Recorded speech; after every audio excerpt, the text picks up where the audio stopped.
never thought a simple family dinner would end with me being called a fossil in my own kitchen. It started out like any other. I was setting the table, laying out the roast, passing around the salad, and laughing at my own silly jokes, because no one else did. You know the type of host who pretends not to notice when everyone skips her wine and grabs the fancy bottle Lisa brought? Yeah, that was me. My hands were shaking, not because I'm old, but because I'd worked so hard to make everything perfect. The food, the napkins, the table, it was my first dinner in months. I just wanted it to feel like family again. Then I heard her. Lisa's voice floated in from the dining room, light, sharp, amused. "She's such a fossil," she said, laughing. "Still dreaming about that big trip like she's Indiana Jones or something. Bless her. 12 years of saving coins and coupons for a trip she's never going to take. Not now." My stomach sank. My whole body went cold.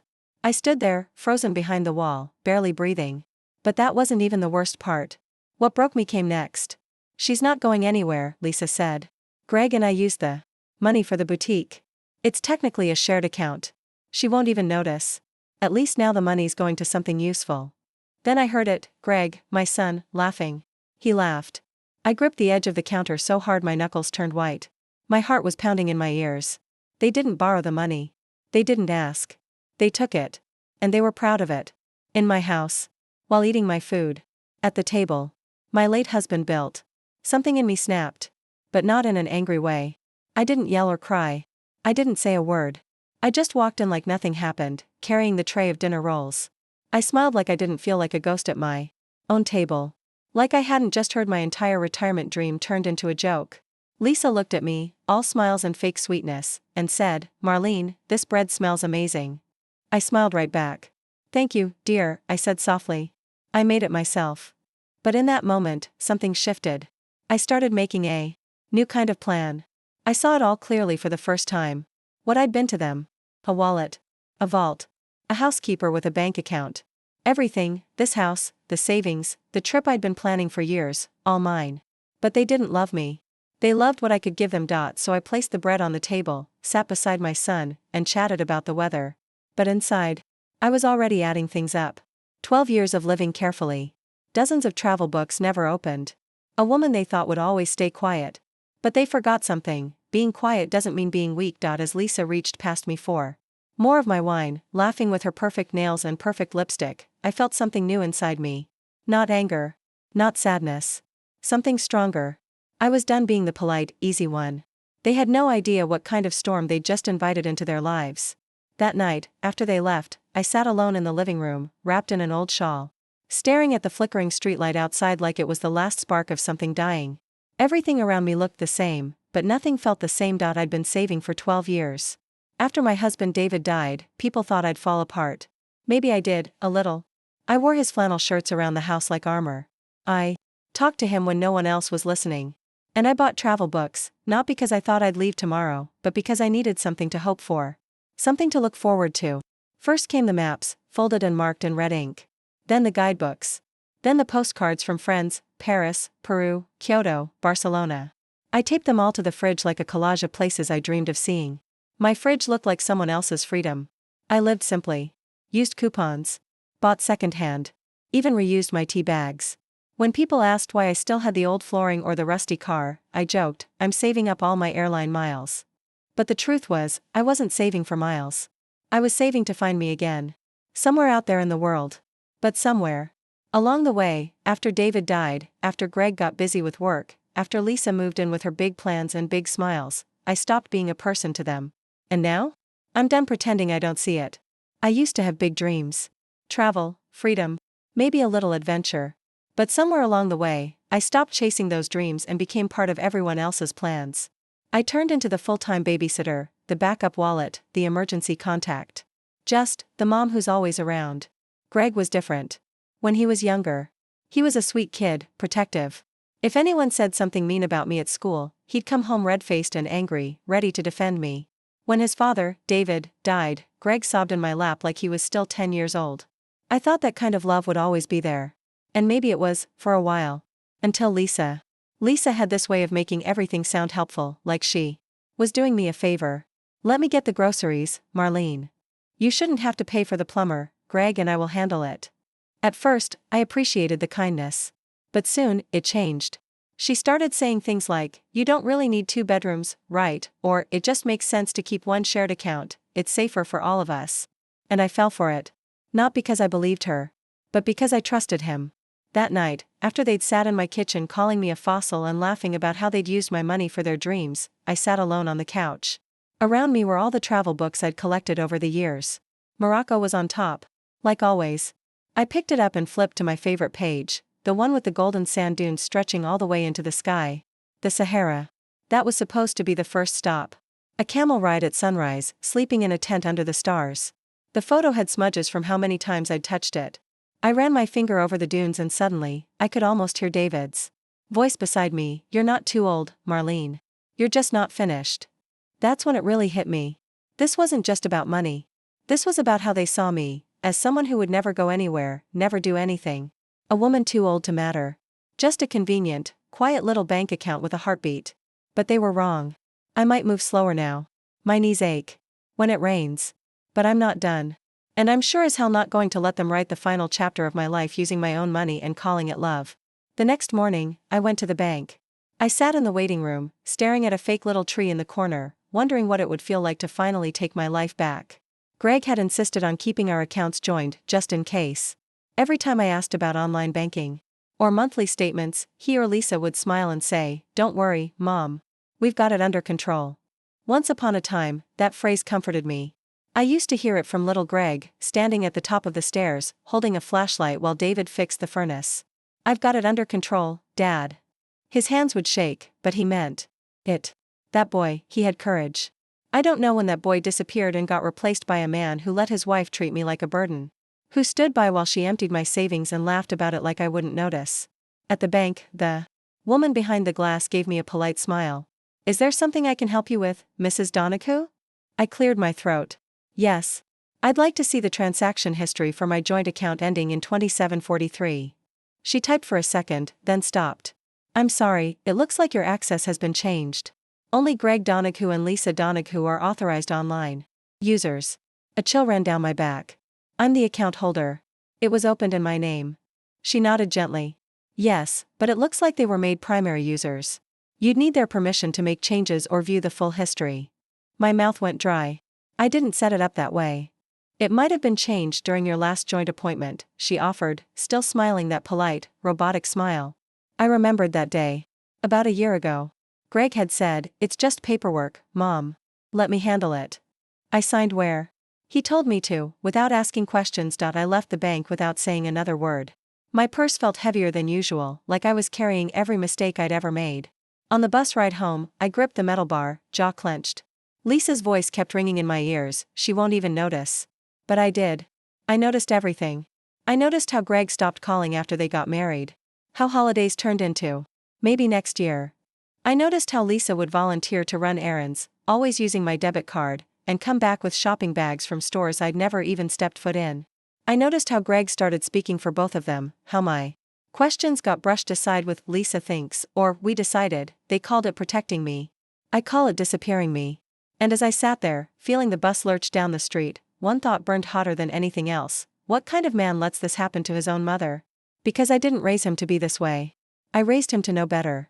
I raised him to stand up. I raised him to care. I raised Greg to protect his family, not take advantage of it. But maybe the worst part wasn't what he did, it was realizing he didn't even care enough to cover it up. He didn't hide the missing money. He didn't soften the blow.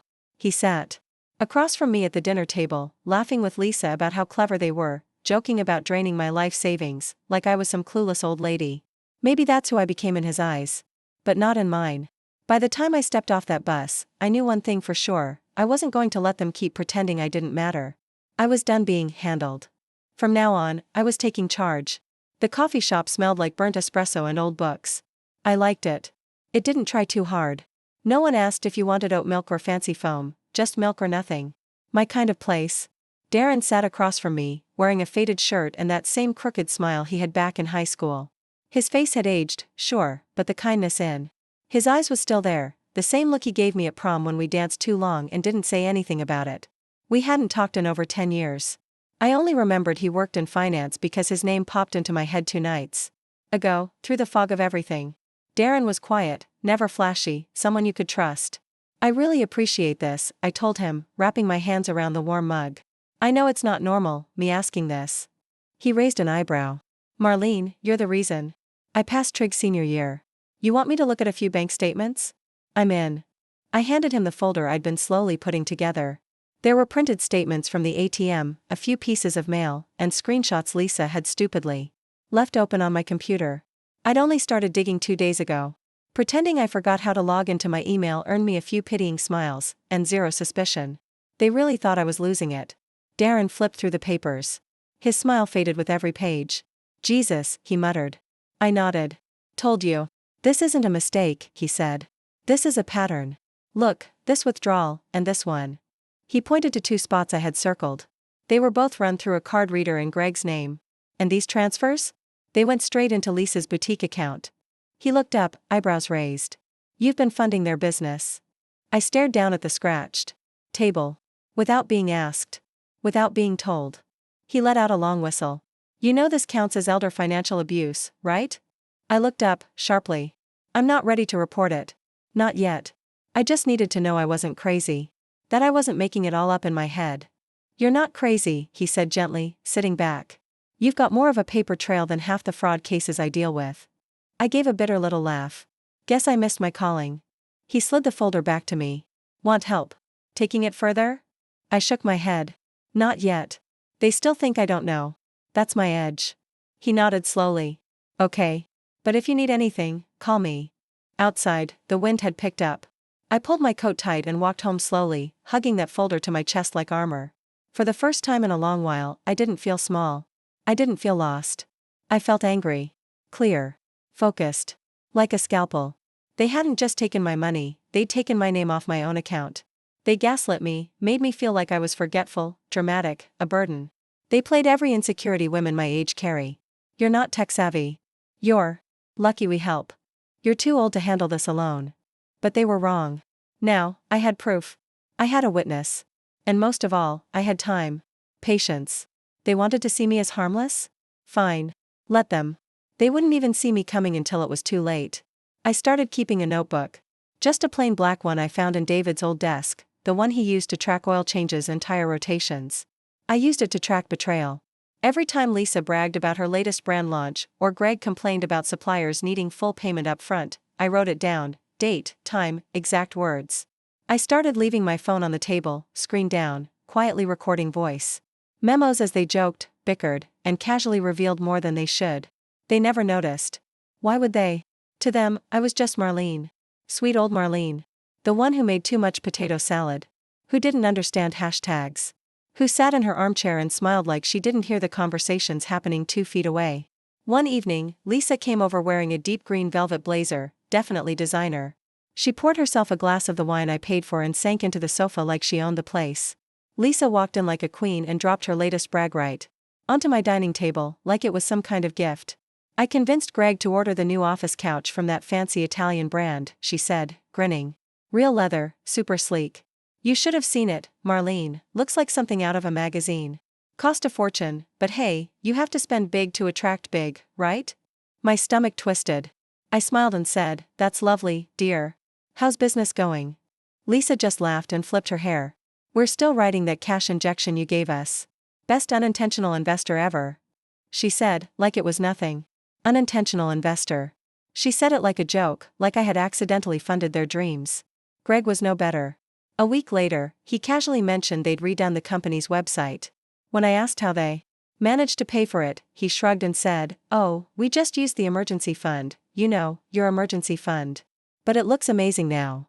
I started recording things after that. At night, I'd sit in my tiny home office, headphones on, listening to their voices spilling out of the speakers. It was like poison. Each recording was another piece of proof. Proof that they had built this whole story where I was part of their business, where I agreed, where I didn't say no. But I never agreed. I started printing everything out, bank statements, screenshots of their social media, photos of Lisa posing in front of gold boutique shelves with captions like, dreams do come true. Dizzy. Greg at some seminar, bragging about owning your future, probably while standing next to a projector paid for with my travel savings. They thought they were building a business. They didn't realize they were handing me evidence. Sometimes I'd pause the recordings and just stare out the window. The travel books I had once stacked beside my armchair were still there, dusty now. But they didn't feel like far-off dreams anymore. They felt like fuel. Every smug smile, every sarcastic, "don't worry about it," every time they brushed me off, it just added to the fire. And the more I wrote things down, the calmer I became. Not cold. Just focused. I didn't yell. I didn't beg. I didn't even confront them. I just watched. Quietly. Carefully. At dinner, I'd write in my notebook while they chatted. Lisa probably thought I was jotting down a shopping list. Greg never asked. I was invisible to them, but in a way that worked in my favor. Because what's more dangerous than a woman no one notices? One who's paying attention. And I was paying attention to everything. They gave me scraps. Laughed behind my back. Used my savings like it was pocket change. But I was getting ready to give them something they'd never forget. That night, I sat alone on my bed. The lamp was on low, and the printouts were spread out across my quilt like puzzle pieces I didn't want to put together, but couldn't ignore. My hand trembled as I looked at the latest bank statement. $3,400 for brand visuals, $2,100 for an interior design consultation, $800 for what Lisa proudly called the boutique vibe. I had saved for over 10 years. Skipped dinners out. Wore the same patched-up winter coat year after year. Watched my friends post photos from cruises while I stayed home and said, maybe next year.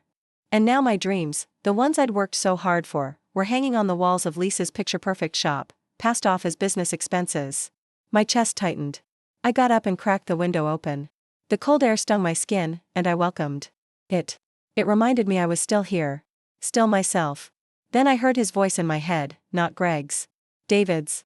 Not out loud, just in memory. He used to say, "You're sharper than they think, Marlene. Always have been." He'd say that after I beat him at Scrabble, or when I bargained down the price of a car without raising my voice. He believed in me. He made me feel like I saw things others couldn't. But I hadn't seen this coming. I had been tricked, by my own son. That's the part that hurt the most. Not the money. Not Lisa's smug little smirks. It was him. The boy who used to fall asleep on my shoulder after baseball games. The boy who cried when I dropped him off at college and whispered, "Call me if you get lonely, Mom. Promise." Where had that boy gone? Or had he just grown into a man I never really knew? I sat at the edge of the bed, bank statement in one hand, notebook in the other. I didn't cry, not loudly. The tears just slid down my cheeks. No sobbing. No gasps. Just quiet, tired sadness. Sadness for all the years I gave my heart to people who didn't love me back the way I loved them. Sadness for every time I said, "It's okay, sweetie," when it really wasn't. Sadness for the hard truth that they loved my money more than they loved me. And under that sadness, something else was growing. Something steady. Something strong. Something was starting to grow inside me. Maybe it was anger, but more than that, it was determination. They had taken my money, sure. But they hadn't taken my mind, or my memories, or my name. They hadn't taken me. And that night, for the first time since the dinner where everything fell apart, I finally said the words out loud, "They don't get another dollar." My voice came out steady. Quiet, but firm. I looked over at David's photo on my dresser. He was smiling, wearing that old flannel shirt I still kept tucked away in the closet. I reached for it and pulled it on like armor. "I've got this," I whispered. "You raised a fighter, you just didn't know it yet." Then I bent down and pulled the lockbox from under the bed. Inside were all the documents they didn't know about. My birth certificate, an old copy of my will, a few savings bonds. I'd tucked away years ago. Not even Lisa knew they existed. They thought they had access to everything. They thought I had handed it all over with a smile and a thank you. But they were wrong. They hadn't even seen half of what I was capable of. And I was just getting started. The next morning, I got to the bank before it even opened. I parked 2 blocks away on purpose, just in case Greg or Lisa happened to drive by. I didn't want to answer questions. I didn't want witnesses. I just wanted control. I wore my plainest coat, pulled my hair back, no makeup, just sharp eyes and a folder clutched to my chest. Inside were bank statements, screenshots, proof. And most important of all? The legal documents showing that I was still the original owner on the accounts. Not a cosigner. Not a dependent. Me. The same woman who opened that account years ago with her first widow's benefit check and told herself, "This is where the rest of my life begins." When I walked up to the front desk, a young woman greeted me. "Good morning, ma'am. Do you have an appointment?" "I need to speak to a senior account manager," I said, calm but clear. "And I'm not leaving until I do." It didn't take long. I think they could hear something in my voice, not fear, but authority. Soon, I was sitting across from a man named Peter. He looked like the kind of person who always wore sunscreen and probably never missed a day of work. That was fine by me, I needed someone steady. "How can I help you today, Mrs. Donahue?" he asked politely. "I want to freeze all joint accounts with my name on them," I said. "Starting now. I want to remove all authorized users, shut down online access, and cancel every card linked to my name." He blinked. "May I ask why?" I didn't hesitate. "Because my son and his wife have been taking money out of my savings without my permission," I said. "And I have proof. I don't feel safe anymore." Peter sat up straighter. "I see," he said. "I'll need to verify a few things first." "Please do," I nodded. We went through everything. Every account, every form. I handed over my ID, answered all the security questions, and signed every page with a steady hand. Then I said the part I'd practiced in the mirror a dozen times. "I'd like to open a new account, solo.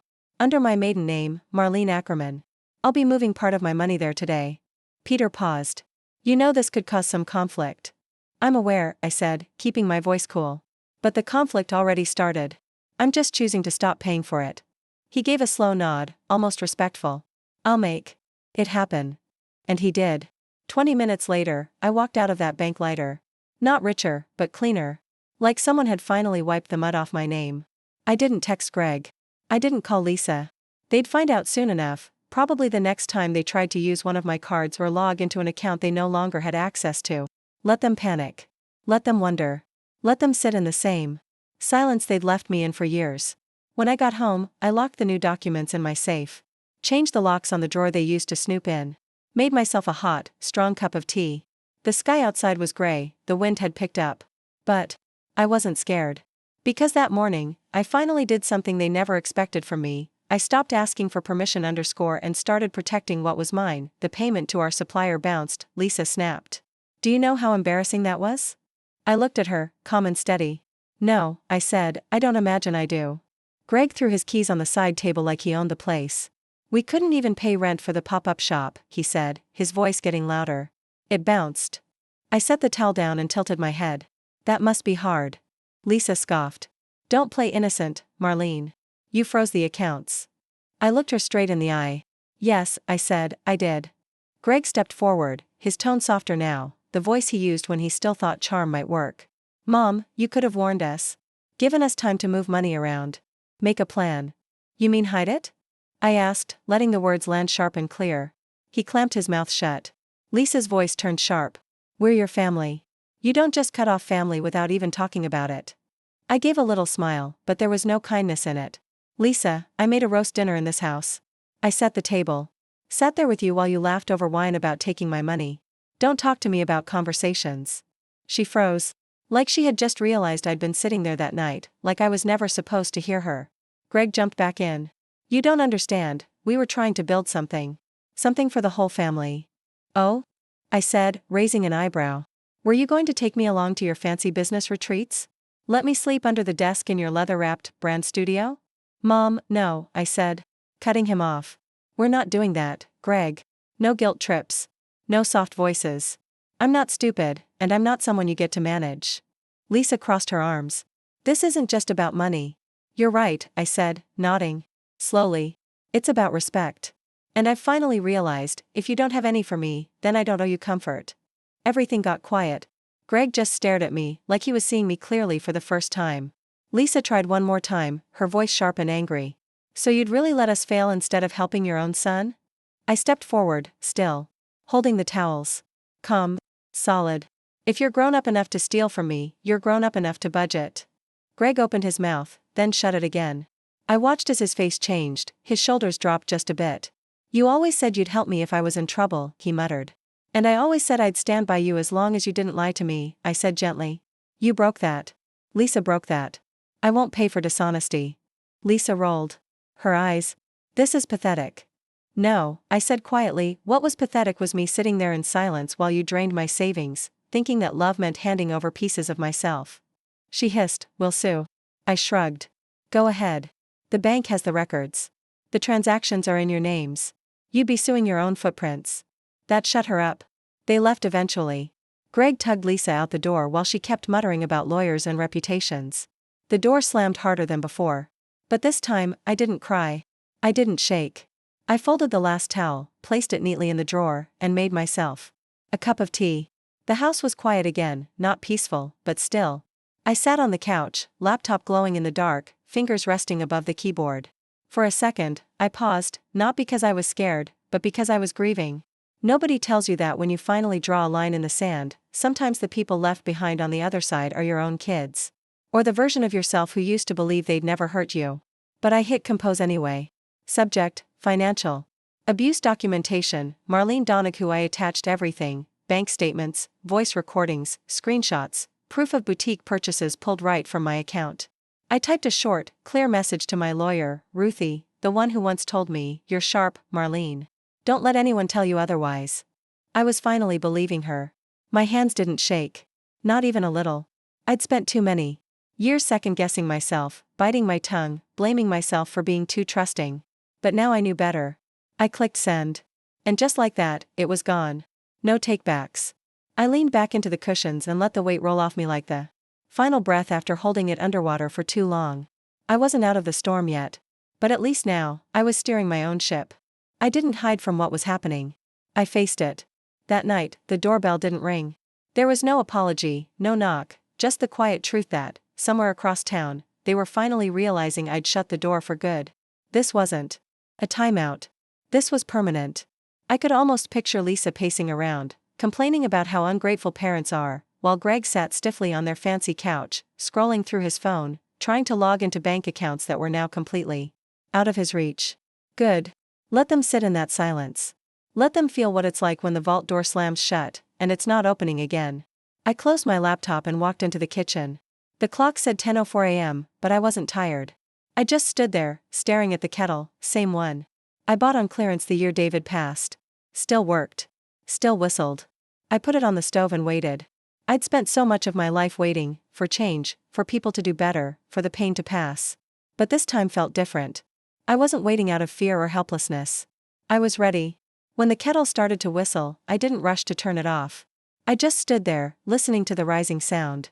And it hit me, just because things get loud, messy, overwhelming, doesn't mean you have to run. You can stand still. You can let the noise rise. And you can still make your tea, sit down, and drink it anyway. That's exactly what I did. No one was going to fix this for me, not Greg, not the bank, not even some magical sense of justice. It was up to me. And I was finally enough. Tomorrow, I'd find someone to help me file a formal claim. But tonight, I sat under the soft kitchen light, sipping my tea, not waiting for anyone else to change. I already had. And I wasn't turning back. The next morning, I walked into the law office. It was one of those quiet, fancy places with white walls and shiny floors, so quiet it felt like you were supposed to whisper your pain. But I didn't whisper. I walked in with my head high and my bag full of proof. I already had my goddaughter's name written down in my heart. I wasn't there to threaten anyone. I was there to take back control. "Good morning, Mrs. Dona," the receptionist said. "Attorney Vega will see you now." Ruthie Vega had short salt and pepper hair, sharp eyes, and the kind of calm that makes you believe everything's going to be okay. She closed her laptop when I came in and motioned for me to sit. "You ready?" she asked. I nodded. "Everything's in the file." She looked through the papers and said, "What happened to you? There's no question, it counts as financial exploitation. We can go after them, officially, if that's what you want." I let her words sink in.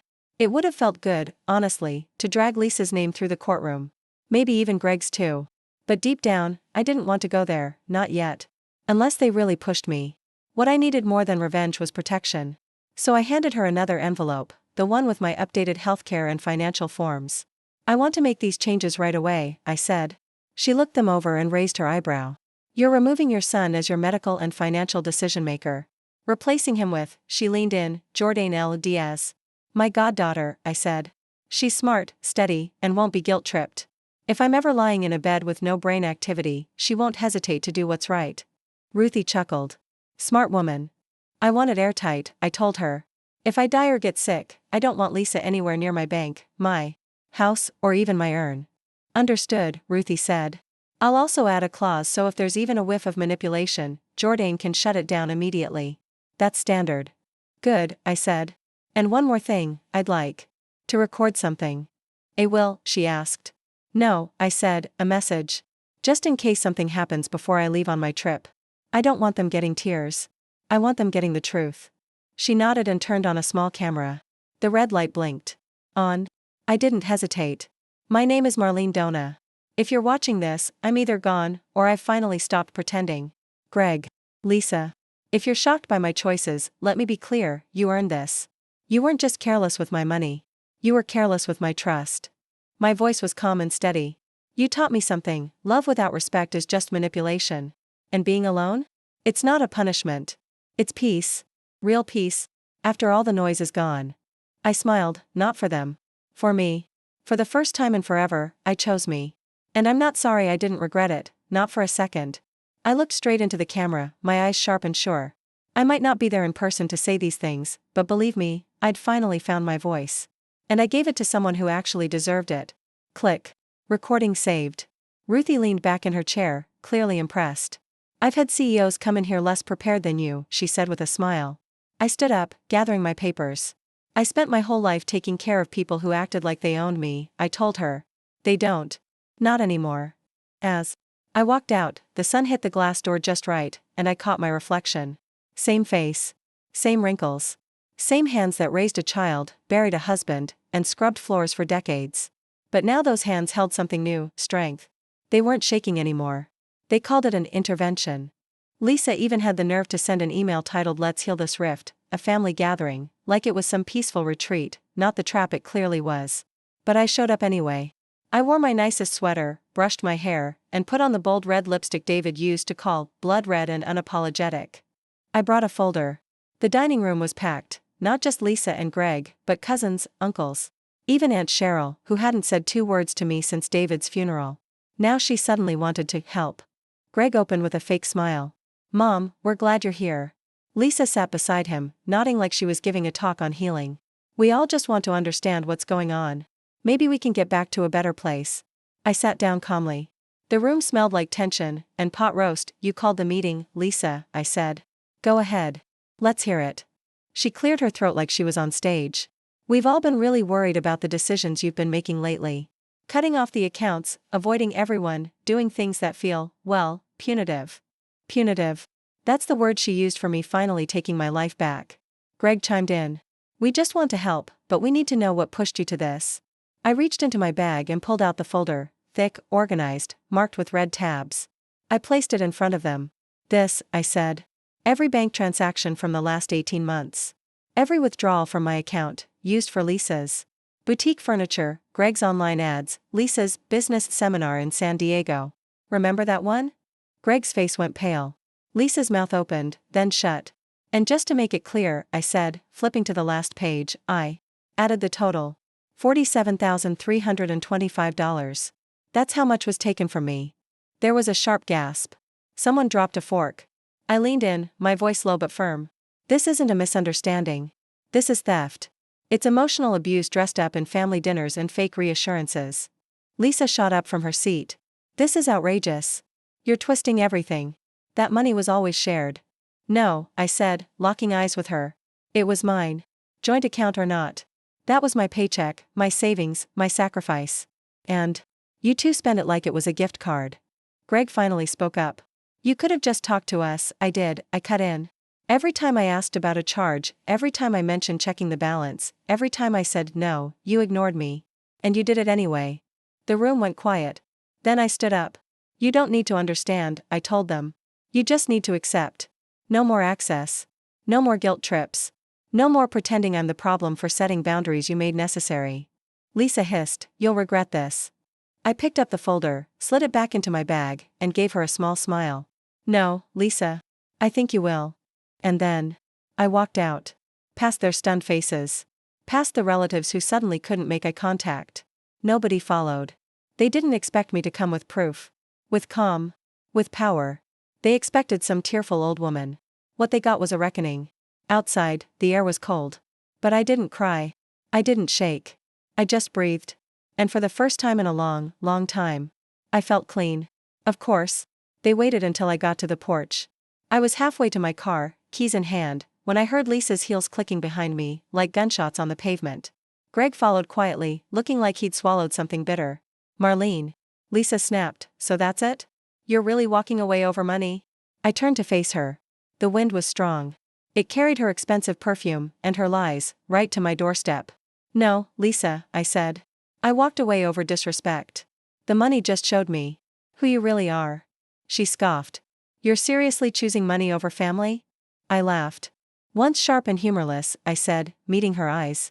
"You mean like you were, the day you drained my savings and laughed at me for still having dreams?" Lisa crossed her arms. "We were investing in something real." "No," I said calmly. "I was investing in something real. I was investing in trust. In you. And you treated that trust like loose change." Greg spoke then, voice low and strained. "It's not that simple, Mom." I looked at him, really looked, and for a second, I saw the boy he used to be. The one who held my hand crossing the street. The one who once whispered, "I'll take care of you when you're old, Mom. I promise." Now? He took care of my money. Not me. Lisa stepped forward, still trying to hold control. "You'll end up alone, you know. In that sad little house. With your postcards and scrapbook fantasies. You're not young, Marlene. You're not going anywhere." I smiled. "I leave in 6 days." Her face twisted. "You're seriously wasting money on that trip?" "No," I said gently. "I'm finally spending it on someone who earned it." I reached into my purse and handed Greg a small envelope. He looked confused. "What's this?" "Your inheritance," I said. "What's left of it, anyway." He opened it. Inside, one simple printed line: "Respect was always worth more than what you stole." He blinked. "This is a joke, right?" I shook my head. "No. This is clarity. And it's permanent." Lisa shook her head in disbelief, like I was the one being heartless. Greg tried one last time. "Mom, please. Can't we just fix this?" "You don't fix betrayal, Greg. You outgrow it." The wind picked up around us. Leaves scattered across the porch. Behind the closed door, their enablers whispered, too cowardly to pick a side. But I didn't need their voices anymore. I had my own. "I loved you," I said softly. "I still do. But I love myself more now. And I won't apologize for that." I turned, walked to the car, keys already in hand. The engine roared to life. In the rearview mirror, I saw Lisa frozen, arms crossed, powerless now. Greg was holding the envelope like it was something on fire. I didn't wave. I didn't cry. Because I finally understood sometimes the only closure you get is the sound of your own footsteps walking away. It didn't take long for the fallout to go viral. 3 days later, I got a message from my neighbor's niece, Eden. "Quiet girl. Wears hoodies in July. Always has one earbud in. She does freelance video editing." I barely knew her. Her text said, "Hey Miss Marlene. You probably want to see this." Attached was a video. I clicked. There they were, Greg and Lisa, on my porch, yelling. Clear as day. Eden had filmed it from her upstairs window, through the blinds. "Just in case," she said later. "In case something happened." No editing.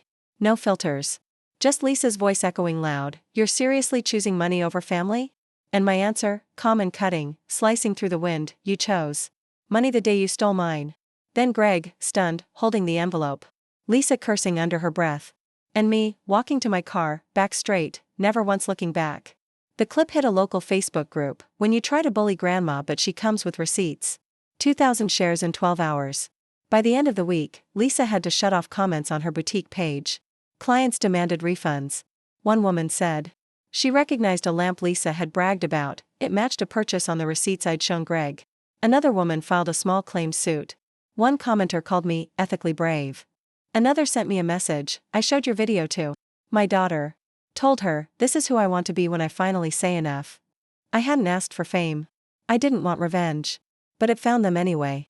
All I did was stop digging the hole they buried themselves with greed. That night, I stepped out onto my porch, the same spot they'd tried to shame me. The air was still. No yelling. No judgment. Just the rustling of leaves and the far-off hum of traffic. I looked up at the stars. David used to say they were the only thing big enough to remind you how small people's opinions really are. He was right. I went back inside, poured myself a warm cup of tea, and smiled. They took my money. They laughed at my dreams. But in the end, they gave me something even more valuable, my voice. And now, the whole world had heard it. 2 days later, there was a knock at the door. It wasn't loud or angry. Just soft and hollow, like guilt quietly tapping and hoping to be let in. I didn't open it right away. I looked through the peephole first. Greg was standing there, jeans, messy. Hair, hoodie wrinkled like he'd slept in it. His eyes were red and tired. He looked like someone who had finally run out of excuses. I opened the door just a little. Enough to let the cold in, but not him. "Hi, Mom," he said. His voice was shaky. "Can I come in?" I didn't say anything. "I just want to talk," he said. I leaned against the doorframe, arms crossed. "You had your chance. Several dinners ago." He tried to smile, but it was weak, almost sad. "I know I messed up. We messed up. Lisa," she pushed hard. "But I should have stopped her. I should have stopped myself. I got caught up in trying to look successful. I thought you'd be okay." "No," I said, cutting in. "You didn't think at all. And now that the applause is gone, now that the likes and comments have dried up, you show up like the little boy who used to cry when I dropped him off at preschool." He looked down. "I miss you." "No," I said softly. "You miss what I gave you. The money. The comfort. The quiet." His lip trembled. "I miss you, before all this." I shook my head. "That version of me? She's gone, Greg. You buried her the day you laughed at me for wanting something more than just being your wallet and a cardigan." He stepped forward, hands shaking. "Please, just let me explain. I already heard your excuses, through the wall, while I ate dinner alone, remember?" His face turned red. "That video ruined our lives." "No," I said, calm and clear. "You ruined your life. The video just showed the truth." He blinked, eyes filling with tears, but I didn't flinch. Not this time. Then he reached into his jacket and pulled out a folded piece of paper. "I wrote this, in case you didn't want to talk. It's not perfect, but it's real." I didn't. "Take it," so he gently set it down on the porch. "Read it if you want," he said quietly. I looked at the paper but didn't move. "I'm sorry, Mom," he whispered. "I believe you," I replied. "But I don't forgive you. Not today." He nodded once, like he knew that was the best he was going to get. Then he turned and walked away. No yelling, no begging. Just the sound of his footsteps getting softer and softer down the sidewalk. I watched him go, then shut the door. I didn't cry. I didn't fall apart. I picked up the letter and set it on the side table, still folded. Maybe I'd read it tomorrow. Or maybe never. Because here's the truth, regret doesn't return what you stole.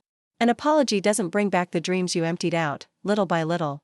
He came to find the mother he remembered. But that woman? She doesn't live here anymore. I do. At the cruise terminal, everything buzzed with life, luggage rolling, people laughing, announcements echoing from the speakers. It should have felt overwhelming. But it didn't. I stood there with my passport in one hand, suitcase by my side, and my heart steady. This was it. 12 years of saving. 1 year of being drained dry.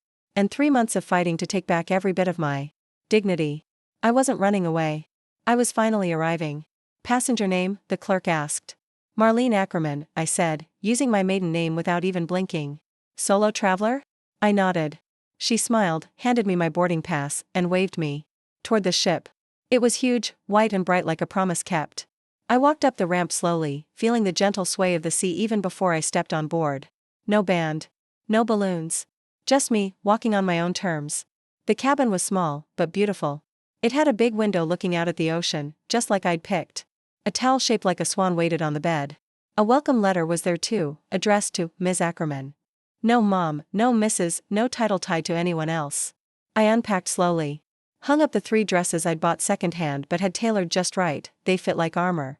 I took out a little velvet pouch, opened it, and placed David's wedding band on the desk next to the trip itinerary. "You got me this far," I whispered. "But I'll take it from here." Later, I stood on the deck, watching the shore fade into the distance. Somewhere back in that city, 2 people were still choking on their mistakes. Still trying to twist the story. Still waiting for the version of me that begged to come back. But that version? She was gone. She was at sea now. The wind blew hard, but I didn't pull my coat tighter. I let it. The wind whipped through my hair, and I let it. I'd earned that breeze, the salty air on my skin, and even the ache in my chest, because this time, I had chosen me without saying sorry for it. A woman, maybe in her 60s, stood beside me, wrapped in a silk scarf. "First cruise?" she asked. I nodded. She smiled and said, "You're glowing." I gave a small laugh. "It's probably justice," I said. She raised an eyebrow, curious. "Now that's a story I'd like to hear," she said. "Maybe one day I'd tell her, over wine, under a Mediterranean sunset. No shame. No bitterness. Just the truth. Because what they did to me didn't get to be the final chapter. What I did next. That's what mattered." Out in the distance, the ocean stretched wide and open. And for the first time in years, I felt like I did too. No more fake smiles at tense family dinners. No more wondering if I was imagining the hurt. No more asking myself, was I being too sensitive? Because now I knew, I wasn't. I stayed on that deck until the last bit of land slipped out of view. Then I turned away, not to forget, but to start fresh. Because closure isn't always about slamming the door. Sometimes, it's about stepping onto a ship with nothing left to prove. And when I finally lay down in my little cabin, alone but complete, the silence didn't feel lonely. It felt like peace.